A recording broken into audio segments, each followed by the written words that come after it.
ചേർത്തല തണ്ണീർമുക്കം കണ്ടംകുളത്തിൽ കുളിക്കാനിറങ്ങിയ 13 വയസ്സുകാരൻ മുങ്ങി മരിച്ചു. തണ്ണീർമുക്കം പഞ്ചായത്ത് 6-ാം വാർഡിൽ ബാലയിൽ രതീഷ് സീമ ദമ്പതികളുടെ മകൻ ആര്യജിത്താണ് മരിച്ചത്. 8ാം ക്ലാസ് വിദ്യാർത്ഥിയാണ് ആര്യജിത്ത്. ചേർത്തലയ്ക്കടുത്ത തണ്ണീർമുക്കത്ത് കണ്ടംകുളത്തിൽ 13 വയസ്സുള്ള കുട്ടി മുങ്ങി മരിച്ചു. തണ്ണീർമുക്കം 6-ാം വാർഡിൽ ബാലയിൽ രതീഷ് സീമ ദമ്പതികളുടെ മകൻ 13 വയസ്സുള്ള ആര്യജിത്താണ് മരിച്ചത്. തണ്ണീർമുക്കം പഞ്ചായത്ത് 6-ാം വാർഡ് ബണ്ടിന് തെക്കുവശത്ത് കണ്ടംകുളത്തിലാണ് ദുരന്തമുണ്ടായത്. വ്യാഴാഴ്ച രാവിലെ 10 മണിയോടെയാണ് സംഭവം.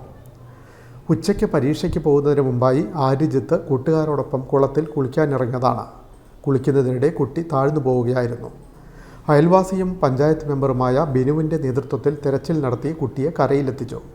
ഉടൻ തന്നെ തണ്ണീർമുക്കം ആശുപത്രിയിൽ എത്തിച്ചെങ്കിലും രക്ഷിക്കാനായില്ല.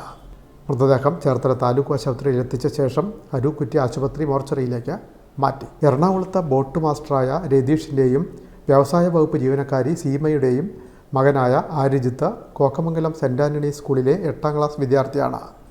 നിയമ വിദ്യാർത്ഥിയായ സൂര്യജിത്ത് സഹോദരൻ. Bin media, Cherthala.